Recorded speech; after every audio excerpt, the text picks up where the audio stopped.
Probably the closest thing to snuff you can buy without actually buying snuff. Today I'll give you the top 5 most disturbing zombie movies of all time. Have you ever seen a zombie movie that makes you question your own humanity? What have I become? Well, if that's your kind of thing, stick with this video because I'll give you 5 more to add to your watch list. Our Warren. Destroyed. Destroyed? How? Zombie movies are already pretty gross, but I've scoured the internet to look for the most disturbing and disgusting ones that I could find. There are countless zombie movies out there, and I could easily fill this list with some over-the-top gore or just non-stop blood. Give me an old-fashioned zombie movie anytime. Guts being ripped out, eyes gouged out, love it. There's not that many truly disturbing zombie movies.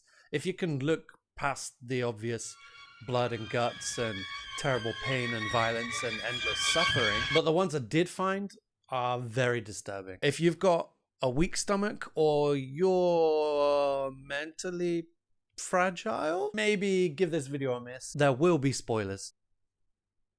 So welcome to the channel. Thank you for watching. Let's get straight into it at number 5. At number 5 we have Ravenous, or Les Affem to give it its Canadian-French title. Set in a post-zombified world, we follow the main character Bonin. How did I not realize his name was Bonin? As he tries to survive in a world where the zombies hunt you like animals. Bonin is a pretty chill guy who has accepted the fact that the only thing left to survive for now is just for the sake of it in a bleak, dark world, facing a constant living nightmare, being hunted down by terrifying zombies. But when Bonin loses his childhood friend and has to mercy kill him after he got bit, then Bonin seems to lose all interest in surviving. There is no hope left. The zombies in this movie are very scary and they make you feel uneasy, not because their face is rotting away and melting off their bones, or they've mutated into some disfigured skull. No, quite the opposite. The zombies in this movie are terrifying because they still look human. If you can look past the cannibalistic leftovers hanging from their chin, they're still a human body. No glowing eyes, no melting face, no black goo, just Karen from accounts hunting you down. They use traps and basic tactics to catch their human prey. And they're even smart enough to stop chasing the prey. They're not just mindless.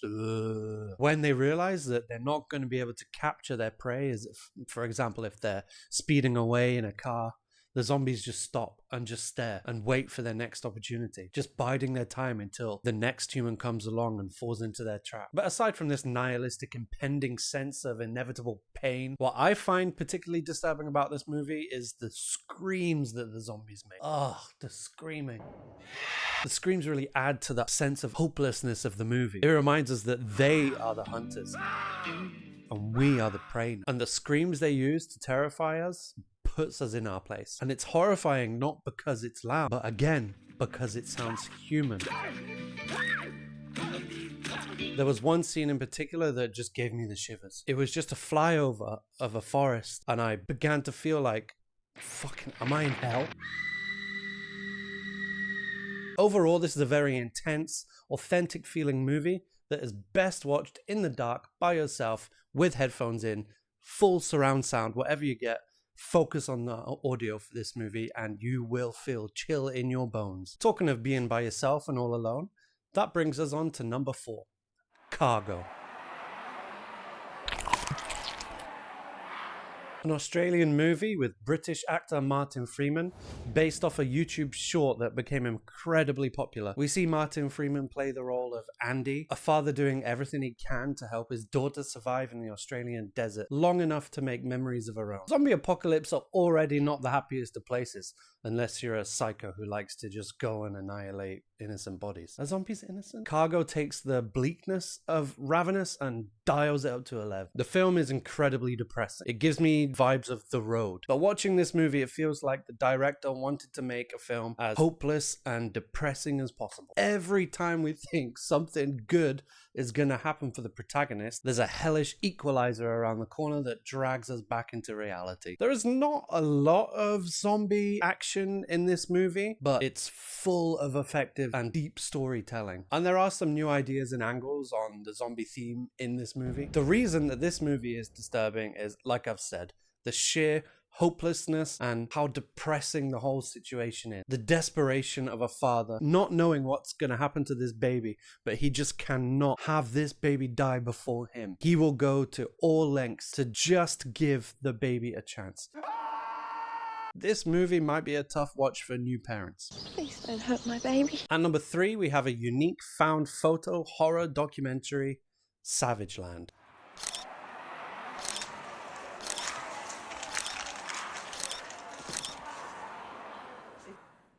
Filmed and presented like a documentary, we travel to a small town in America close to the border of Mexico and follow the investigation after the whole town was found murdered. Only one man survived, Francisco Salazar, an illegal Mexican immigrant and a loner in the community. Both of these things factor in for the local authorities who take him in and trial him for the murder of the whole town. Never come across anything like this. Accusing him of being a serial killer responsible for the murder of over 50 people. The events unfold in a crime documentary style, looking back at the evidence and interviewing those involved, but the defense focuses on a series of photos that Salazar took on the day that provide us with a chronological timeline of the horrific events that occurred. Through these photos, starting with the first photo he took, chronologically until the last photo he took, we connect with various victims of the murders and share the experiences of their death. And the last victim, it doesn't make me happy. It's reminiscent of the Dead Island trailer. The little girl reaches out to her dad and it's all played in reverse and it hits you in your feels. And if it doesn't, you have no feel. These black and white photos are creepy and they instill a sense of the fear and panic and mayhem that happened on that fateful day in that unidentified town. The photos are unclear, yet hellish and have an intense feel to them. And I want every single one of them printed on my wall to help me sleep at night. They're scary, they show you enough, they're suggestive, they leave things to your imagination, and they're just hellish looking photos, and I love it. This movie is eerily realistic. That's what gives it some of its disturbing vibes. It feels like you're watching a real life crime documentary, and it does involve the mass killings of adults and children. It doesn't have an incredible amount of gore or graphic violence, but through the interviews, they talk about it in such minute, painfully realistic details and in such a believable way that it just makes for an unnerving experience. When we watch a movie, we know it's not a movie, we know it's not real. It might be scary and grotesque, but it's just a movie. In Savageland, our brain is kind of tricked to think it's real. We have to imagine the things that they're suggesting happening in real life and what we would do in that situation, and that adds a layer of anxiety that has a longer lasting effect. There's also some controversial topics or some opinion splitting aspects of modern society sprinkled through the film. It's an indisputable fact. There are very few minorities who have gotten a fair trial in an all-white jury. They didn't need a trial. Cartel killings are designed to make a point. They stack the heads up all neat like it's an altar, or they hang the bodies from bridges. It keeps people in line. Action has consequences, ladies and gentlemen, and inaction has more serious consequences. You have a choice to make. It presents you with both sides of a legitimate yet not very nice argument. It's up to you to decide how you paint that empty canvas. For example, the main culprit and only survivor, Salazar, is he an innocent introvert who likes photography? Or are we shown evidence that he is a psychotic creep? It's up to you to see what you see and make up your own decision. There's lots of different aspects of modern American politics involved in this. Anti-immigration sentiment, Mexican cartel, untrustworthy official with a pinch of religious undertone. Nat Turner, Scottsboro Boys, the Tulsa Race Riots, Zoot Suit Riots, Camp Grant Massacre, Operation Wetback, Rodney King.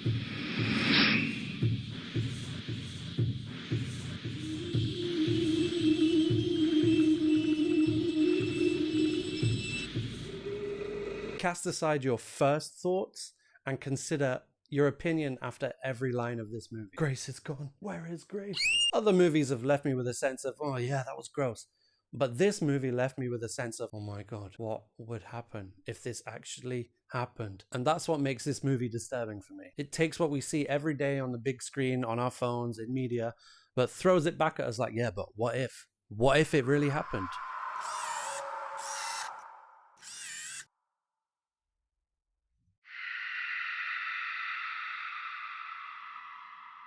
And number 2, we have another what if. As in, what if you and your buddy found a naked invincible woman tied up in the basement of a mental hospital? And if your response is anything like the teenagers in this movie, then you need to be locked up and the key thrown away. And number 2, we have Deadgirl. This 2008 indie film has become somewhat of a cult classic, and what starts off as a pretty cheesy American high school movie quickly descends into depravity and disgustingness with a different angle on the zombie movie. In this grim body horror, we follow high school student Ricky, who is a bit of a loser. The girl he loves is in love with the jock alpha male. He has friends, but they're kind of weird, and he's kind of a loner from a poor home. All those adorable American school shooter stereotypes. His friend discovers a female locked up in the basement of a mental hospital, and, well, they don't feed her grapes and read her poetry. Think of the worst thing that 2 teenage boys could do to an invincible, naked female tied up in the basement of a building that no one will ever discover. And yeah, that's what they do. Spoiler, they don't play Fortnite and drink Prime. Ricky doesn't necessarily take part in the worst of it, but he doesn't stop it either. We're put in a position to decide for ourselves if we feel sorry for Ricky or not. Of course we feel sorry for the tortured zombie. But regarding Ricky, this is another moral dilemma. Ricky isn't the villain, but he isn't the hero either. He's what happens when you turn a blind eye. As for the visually disgusting elements, I would say this movie is the first one on the list that is actually full of grotesque visuals. A couple of my favorite scenes are a painful looking wiener eating, not that kind of wiener, and a zombie bite-induced explosive prolapse. The movie opens with an abandoned-looking cityscape, no sign of life. The 2 boys we see have no life, and then the girl they find is lifeless, but also unable to die. The movie ends with a bookend shot of a woman's eye opening, with the same lifelessness that we saw at the beginning of the movie. Overall, this movie is very depraved and an uncomfortable watch, with some good detailed body horror to make you squirm. And if you're a loser teenager boy and you watch this movie, don't get any ideas. Go out, make some friends, find a hobby, start a YouTube channel or something. Just before we get to number 1, I want to do some quick honorable mention. First up, we have Zombie Ass, which is hilarious for its own disturbing reasons. I'm not going to tell you a thing about it, just go and watch it. Next up, we have another Japanese one, and I'm going to say this in slow Japanese so this video doesn't get demonetized. In Japanese, the movie is called Rape Zombie. I'll let you figure out what that means, but I'll tell you that this movie is a typically degenerate Japanese hell of a ride. Moving across the globe, we have the original Spanish version of Wreck. This is a good one. Action-packed, non-stop development, and with one of the scariest endings to a technically zombie movie. If this list was just about scariness and horror, this movie would probably be number 1. Next up, we have a movie that, you know what? Scrap that. This is now a top 6 movie video, because this one deserves to be on the list. You just made the list! It deserves more than an honorable mention. At 1.5, we have Premutos, the Fallen Angel.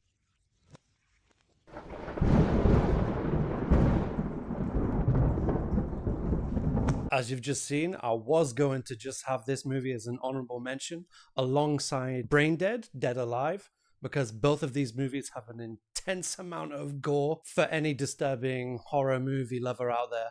I'm sure you've probably heard of Brain Dead or Dead Alive and just how much blood they use. The whole movie is just a bloodbath, but the ending of the movie, they used over 300 liters of blood. It's a classic for any gore lover, but it's a comical movie. You can't take it seriously. Premutos might not have the budget of Dead Alive, and there are still some comedic elements, but they've tried to make it as realistic as they can on a budget. I think the amount of gore in this movie rivals that of Dead Alive, if not exceeds it. Dead Alive just has a lot more blood, but this movie has gore and torture scenes and just things being chopped off that shouldn't be chopped off. And it also has a much better storyline than Dead Alive and a very intense feel to it at times. This movie is kind of like if you added Dead Alive into a blender with pink flamingos and religious trauma and made a zombie movie puree.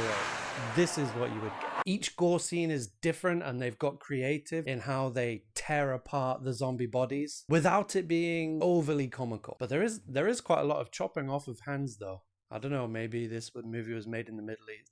That's a joke. This film is about a fallen angel called Premutos, the original angel thrown out of heaven before Lucifer. Through a series of flashbacks varying from different times in the past, after he is accidentally summoned from the depths of hell, he inevitably raises an army of the undead to take over the earth. This film, as you can probably tell, is quite blasphemous. And there is even a scene suggesting that Jesus Christ was brought back to life using some kind of illuminating green goo. The film is done on a low budget, but the scenes that they managed to pull off are just incredible. Bravo. Bravo. Everyone involved did a magnificent job and I couldn't take my eyes off the screen. It's got face skinning, head explosions, gutting, buried alive, set on fire. It's got a bit of everything in there for you. But what separates this movie is just the sheer unrelenting violence of some of it. There's one scene of a relentless stabbing that just goes on and on and on. And it's not made to look like Hollywood. It's made to look like world stuff. It's just unnecessarily violent. It's exactly the kind of movie that I think you came here to find, if you're like me. But I will warn you, this is the only movie on this list that made me physically balk. And it's not because of the gore or the horror. It's because there is a scene of live nose picking and it made me feel sick. But if that doesn't make you balk, then the number one movie on this list will. For those of you who have a disgusting taste in movies, or should I say a taste in disgusting movies, then maybe you can guess what my number one will be on this list. It's possibly controversial whether the zombies in this movies are actually zombies or not, but I say they are, so deal with it. At number one, we have The Sadness. The sadness. Let's all take a moment. I want you to think of the most disgusting thing a human can do. The most sickening crime that one person can do to another. Whatever that horrible thing is that you are thinking of is probably in this movie. It's probably the closest thing to snuff porn you can buy without actually buying snuff porn. Now, if what you thought of a minute ago was more disgusting than anything that happens in this movie, you are a horrible person, and I think we can be friends. The Sadness is a 2021 Taiwanese film, written and directed by Canadian Rob Jabaz in his feature film debut. And my, what a debut. This guy's mind is sick. The main characters are a couple by the names of Jim and Kat. As we see Jim drive his girlfriend Kat to work, we go past a bloody crime scene that freaks them both out. After Jim drops Kat off and makes his way to his regular cafe, this is where things just go downhill fast. An old woman with crazed, distant look and black eyes comes into the cafe and instantly attacks a worker, throwing boiling water all over his face and tears off his boiling, bubbling skin. She then spits in the face of someone who comes to stop her, and that is how we see the virus begin to spread. It's way, way, way downhill from there. We see a huge range of the depraved, disgusting, violent things that these crazed zombies will do as our two protagonists try to survive and reach each other. This movie is inspired by the comics Crossed, in which the infected become obsessed with fulfilling their most violent fantasies. So the most vile and depraved things that a person could think of, you lose that human side of you that says, don't do that. The virus changes the brain and makes the infected only pay attention to those deep, dark desires. We all have dark thoughts at times, but we're all human, and we know that just because you think things, they shouldn't be done, or thinking things is different to doing things. This movie, if you can think it, you are going to do it, which is terrifying. This movie is particularly mind-fuckable, mindfuck inducing. I don't know the terminology for mindfuck, but the movie puts all those dark thoughts from our heads onto the big screen and makes you realize, wow, humans are really shitty, aren't we? Thanks, Rob. Zombie orgies in the middle of mushed human corpses, mauled remains of a baby, and zombie babies made undead, graphic nudity, presidential head explosion, an essay of the eye socket that goes on for much longer than it should do. This scene is not an eyesore, it's an eye violation, and I needed eye bleach after it. And a priest. These are not zombies that just want to eat because that's the only impulse they have. These are demented monsters who just want to cause as much pain as physically possible for their own pleasure. It's not just a gore-filled zombie horror movie though, it's got romance in it too. None of the other zombie movies that I researched came close to the atrocities that this movie shows. And the gore was pretty realistic too. It's brutal, it's sick, it's disturbing. It's like a gateway drug into snuff movies. When the movie finished, I sat there in silence for a second, just asking myself in my head, who and why would someone make this movie? And how did this depravity even make it into production? How did it make it past executives and finances and backers? I mean, what's going on in Taiwan? I just wanted to hug my family and cry while my brain got bleached. And that's the sign of a truly disturbing, unhinged movie. That's my top 5.5 disturbing zombie movies. I hope there was plenty there for you to add to your list, but if you have seen any of those movies, just please leave a comment. Let me know what you think. Let's talk about it. Or if you think there's a chilling, horrible zombie movie that I've left off this list, please let me know in the comments. If you enjoyed this video, please give it a like, leave a comment, and subscribe to the channel to be notified when I upload the next movie review. Thank you for watching. I hope you enjoyed this video. And remember, whether it's spending time bonding with your family and loved ones, or having your eye socket false cucked by a Taiwanese zombie, there's always something to smile about. Goodbye.